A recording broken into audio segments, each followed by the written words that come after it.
Uh, Myself Sachin Goyal. We will discuss the very first chapter today of class 11. That is the it's called Some Basic Concepts of Chemistry. Okay, the very first chapter. It's called Some Basic Concepts of Chemistry. ठीक है, तो देखो इसमें है क्या। इसमें कुछ अलग अलग डिस्क्रीट टॉपिक्स हैं जो कि जो है आपके ज़रूरी नहीं है कि अभी अचानक से ये लिंक्ड हो आपस में, लेकिन थोड़ी थोड़ी छोटी छोटी बातें हैं जो थ्रू आउट केमिस्ट्री आपके काम आती हैं, through out the course of chemistry आपके काम आएंगी। तो आपको जो है ऑन एंड ऑफ इसकी नॉलेज होनी चाहिए। तो जो टॉपिक्स हैं इसमें ज़रूरी नहीं है वो आपस में लिंक्ड हों, लेकिन उनकी नॉलेज बहुत होनी ज़रूरी है आपको। तो छोटी छोटी सी बातों से अपन बात शुरू करते हैं, starting with some some physical quantities जो कि जो है देखो उन चीज़ों पे समय लगाने का मतलब नहीं है जो आप फिज़िक्स में भी पढ़ते हो, जैसे फंडामेंटल क्वांटिटीज़ क्या हैं, डिराइव्ड क्वांटिटीज़ क्या हैं, मास लेंथ टाइम, आप वो डायमेंशनल एनालिसिस फिज़िक्स में भी करते हैं। लेकिन अभी हम जो कुछ चीज़ों पे फोकस करेंगे उन चीज़ों पर, ज़्यादा क्वांटिटीज़ पर जो हमारे को केमिस्ट्री में ज़्यादा ज़रूरत पड़ती है। और वो 3 क्वांटिटीज़ हैं। एक तो है सबसे पहली प्रेशर। सबसे पहली चीज़ जो है इसके अंदर वो है प्रेशर, ठीक है, वॉल्यूम और टेम्परेचर। ठीक है, ये 3 चीज़ें हमें ऑन एंड ऑफ हमें केमिस्ट्री पढ़ते हुए बहुत ज़्यादा ज़रूरत पड़ती है। तो हम इन्हीं की जो है इनके बारे में बात करते हैं, इनकी यूनिट्स के बारे में बात करते हैं। तो एक एक करके देखो बात शुरू करते हैं। सबसे पहले बात करें, जैसे हम देख लो जैसे प्रेशर की, suppose we talk about pressure. ठीक है, suppose we talk about pressure. तो प्रेशर के बारे में जब अपन बात करें तो प्रेशर की अलग अलग यूनिट्स क्या होती हैं वो उनकी हम बात करते हैं यहाँ पर। तो प्रेशर की जो अलग अलग यूनिट्स होती हैं उनमें अगर अपन बात करें तो सबसे पहले एसआई यूनिट। जो एसआई यूनिट है प्रेशर की, वो आपको पता है प्रेशर होता है force acting per unit area, तो उसकी एसआई यूनिट आती है newton per metre square, force upon area, या इसको हम पास्कल भी बोल देते हैं। We can also call it pascals, PA से लिख देते हैं इसको, पास्कल भी लिखते हैं। ठीक है, लेकिन जब हम केमिस्ट्री की बात करते हैं तो हमें ऑन एंड ऑफ जो है और भी प्रेशर की यूनिट्स यूज़ करनी होती हैं अक्सर।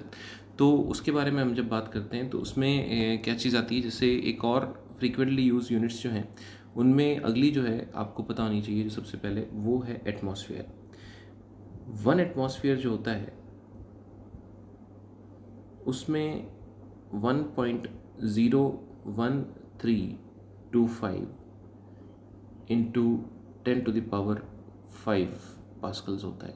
एग्जैक्टली अगर अपन बात करें तो 1.01325 10⁵ पास्कल्स होता है। अगर आप चाहो तो जो है जब कैलकुलेशंस जब हम करते हैं तो यू कैन इवन यूज़ 1.013, इतना तक आप यूज़ कर सकते हो इसको।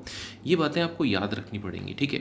सो प्रेशर की सबसे पहली यूनिट जो है वो सबसे पहले आ गई आपकी जो एसआई यूनिट, यानी स्टैंडर्ड इंटरनेशनल जो यूनिट है आपकी इसकी, न्यूटन पर मीटर स्क्वायर या पास्कल्स। ये एटमॉस्फेयर क्या होता है, जो हमारा वायुमंडल है, यानी हमारा जो एटमॉस्फेयर है उसका सी लेवल पर अपना जो प्रेशर है उसका भी अपना एक प्रेशर है, वो जो है पास्कल्स में 1.01325 10⁵ पास्कल्स होता है, और उस प्रेशर को हम 1 एटमॉस्फेयर कहते हैं। ठीक है, इसके बाद इसी तरह से क्या होता है कि जो एक और प्रेशर की बहुत फ्रीक्वेंटली यूज्ड यूनिट जो है वो है बार। ठीक है, वो नेक्स्ट यूनिट है बार। बार की जब आप बात करोगे तो बार जो है उसमें वो भी पास्कल से रिलेटेड है। तो जो है 1 बार की अगर आप बात करेंगे it's equal to 10⁵ pascals, it's equal to 10⁵ pascals. और इसमें क्या है कि अगर अब आप ध्यान से कंपेयर करोगे, जब आप बार और एटमॉस्फेयर को कंपेयर करोगे तो यू कैन ईजिली से that 1 atmosphere is equal to 1.01325 bar. ठीक है, तो आप समझो कि कौन ज़्यादा बड़ा प्रेशर है। एटमॉस्फेयर जो है स्लाइटली ग्रेटर देन जो है आपके बार से। अगर आप वैसे बात करेंगे, इसको रिवर्स अगर देखें तो 1/1 एटमॉस्फेयर आ जाएगा, तो 1 bar is equal to approximately 0.987 atmospheres.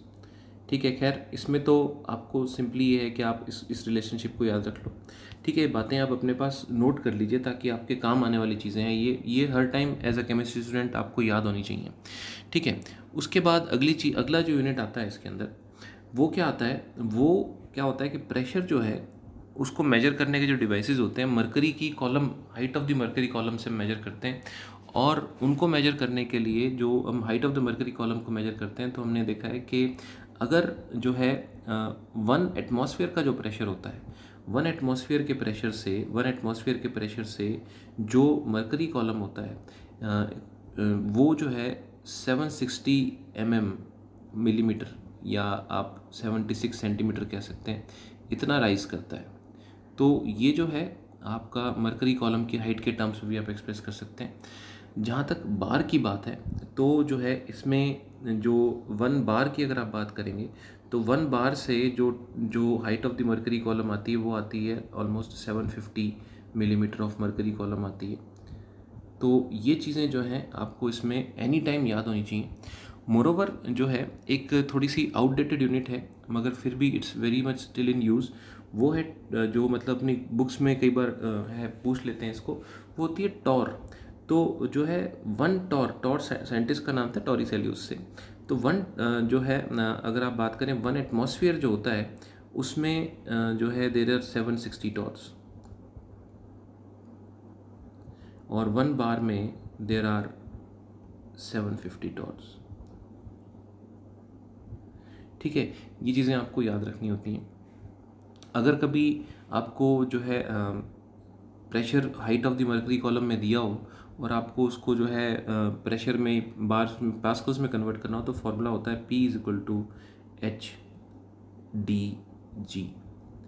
ठीक है, यहाँ पर जो H होता है, एक एक चीज़ों को अगर हम समझें क्या चीज़ क्या होती है, यहाँ पर H तो होता है height of the mercury column जो आपको दी होती है, D होती है डेंसिटी ऑफ मरकरी, और G acceleration due to gravity. वो तो आप जानते ही हो। डेंसिटी ऑफ मरकरी होती है 13.6 ग्राम पर सेंटीमीटर क्यूब।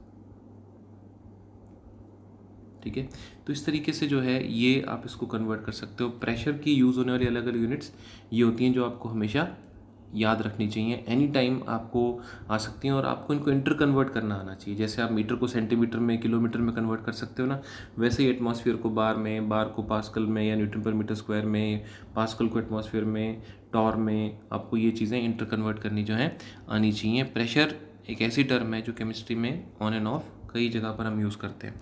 न्यूमेरिकल्स आते हैं तो वहाँ पर हमें ज़रूरत पड़ती है इसकी। ओके, दूसरा जो इसके अंदर क्वांटिटी आती है, वो आती है आपके पास, इट्स कॉल्ड वॉल्यूम। वॉल्यूम की जब आप बात करोगे, तो उसकी जो एसआई यूनिट है, वॉल्यूम की एसआई यूनिट जो है, you know it very well, it's metre cube. वो क्या है? मीटर क्यूब है। लेकिन अगर आप बात करें, आपको पता होना चाहिए और जो यूनिट्स यूज़ होती हैं इसकी, उसमें क्या है, जैसे 1 लीटर वॉल्यूम जो होता है, इट्स इक्वल टू 1000 मिलीलीटर। ये बात आपको पता होनी चाहिए। ठीक है, उसके बाद जैसे 1 metre cube is equal to 1000 litres. ठीक है, उसके बाद अपने बात करें, जैसे इसी में वॉल्यूम की यूनिट्स में बात करें, तो आपको पता होना चाहिए कि 1 ml जो होता है वो, या सेंटीमीटर क्यूब या क्यूबिक सेंटीमीटर जिसे बोलते हैं, सीसी भी लिख देते हैं, ये एक ही बात होती है। These are all one and the same things. ठीक है, तीसरी यूनिट आती है, तीसरी क्वांटिटी जो आती है वो आती है आपकी टेम्परेचर। ठीक है, टेम्परेचर की ऐसे यूनिट होती है आपकी केल्विन, और वैसे हम फ्रीक्वेंटली यूज़ करते हैं डिग्री सेल्सियस। इनमें रिलेशनशिप आपको आता ही है, जहाँ पर अगर आपको केल्विन में निकालना है टेम्परेचर, तो जो भी आपका डिग्री सेल्सियस में टेम्परेचर दिया हुआ है, यू ऐड 273, प्रिसाइज टर्म्स में होना चाहिए 273.15। ठीक है, तीसरा और लास्ट जो इसमें टेम्परेचर में एक और जो पुराना एक पैटर्न है, हालांकि हम थर्मामीटर्स में भी यूज़ करते हैं, वो है डिग्री फ़ारेनहाइट का। डिग्री फ़ारेनहाइट की जब आप बात करोगे, तो उसमें क्या चीज़ आती है, जैसे डिग्री फ़ारेनहाइट जो है, वो डिग्री फ़ारेनहाइट डिग्री सेल्सियस से किस तरह से लिंक्ड है। Degree Fahrenheit is equal to 9/5 degree Celsius plus 32। ठीक है। तो ये चीज़ें जो हैं आपको पता होनी चाहिए। जहाँ पर अगर अपन बात करें जो है 0 डिग्री सेल्सियस से लेकर जब हम बात करते हैं 100 डिग्री सेल्सियस तक अगर हमारा टेम्परेचर रेंज आता है, तो फ़ारेनहाइट में जो है वो 32 डिग्री फ़ारेनहाइट से लेकर जो है 212 डिग्री फ़ारेनहाइट तक जाता है। ओके, सो ये बेसिक इन्फॉर्मेशन आपको अच्छे से पता होनी चाहिए टू स्टार्ट विद। ओके।